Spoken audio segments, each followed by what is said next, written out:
From the Oklahoman newsroom, this is a Thunder update with Anthony Slater. I'm Jenni Carlson. Well, Anthony, the Thunder's short West Coast road trip over, a big win against the Lakers in terms of big because of how many guys they were without. Yeah. What do we know at this point about Russell Westbrook and his status after that dent in his face the other night?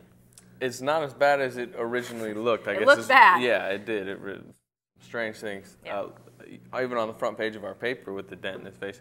But not just Russell Westbrook, him, Steven Adams, who's coming off the hand injury, and Kevin Durant, they're all actually scheduled to get reevaluated today in Oklahoma City. We should know more. They're not practicing today. They're practicing Tuesday. I'm assuming we'll kind of know more moving forward. The most likely to come back is actually, I think, Russell Westbrook. He'll probably be wearing one of those masks. Right. But I could even see him playing as early as Wednesday against Philadelphia. Steven Adams looks like he's progressing along. I'd expect him back at some point this week. Kevin Durant, they said he'd reevaluated. That he's kind of the most unknown of these three. They're really sticking in their playoff positioning, even though the Pelicans are kind of coming on a little bit. Yeah. But I think they can afford to rest Kevin Durant some more, and I think they will. But look for updates about those three in the next week or so. Well, speaking of Westbrook, it did look bad. It looked just strange. But you did some research on guys that have had this kind of injury before. Some guys have missed nothing. Some guys have missed up to 10 games after having the procedure that he had. Is it going to just come down to how much pain he can withstand in this whole thing? Yeah, and I'm assuming that's probably a lot. Pretty I mean, high, the guy still played with the dentist. I know it was only a few seconds, but I mean, he was out on the court. I assume he's going to be back soon because with the mask, most guys don't miss a lot of time. J.R. Smith actually did it in Oklahoma City last year and only missed one game. It is a pain thing. Sometimes it's a comfort thing with that mask. But knowing him, knowing where the Thunder are in the race, I mean, I assume he's just going to strap it on and go. There was actually a report that if it was a playoff must-win type game Sunday, he probably would have played against the Lakers. Yeah, and we know he can handle a lot.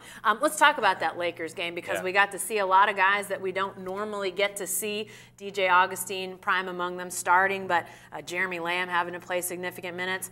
And frankly, these guys that we don't always get to see a lot of played pretty darn well. What did you see out of that game?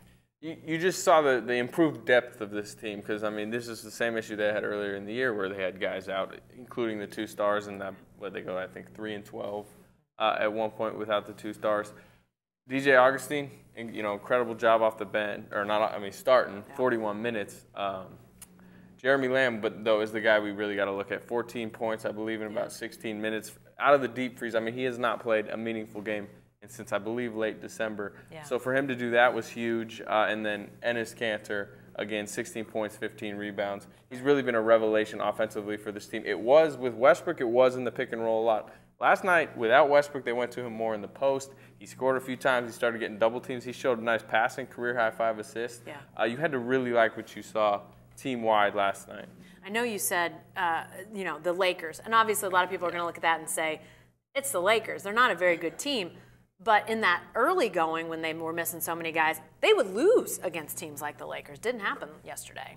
Yeah, I mean, it wasn't like a huge win, like an impressive win, but it was an important. I'd categorize it as an important win. Sure. Because it gives you had a day off before, 2 days off after. That's 4 days of rest for the 3 guys that are out. Yeah. Without adding a loss in the loss column. That's just doing their job by the guys. And we might see it Wednesday too. Let's assume.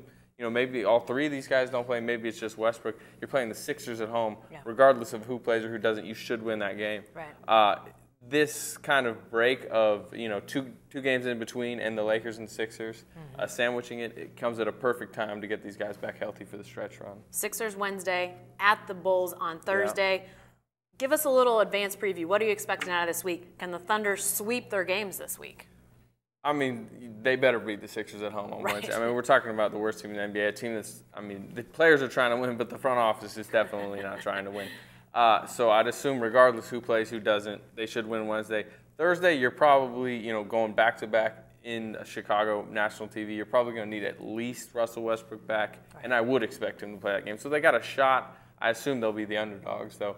And then 2 more days off, and then they come back here Sunday at home, and they're going to preview those sleeved white jerseys. Right. They're wearing those Sunday against the Raptors. Raptors are struggling right now, playing probably their worst basketball.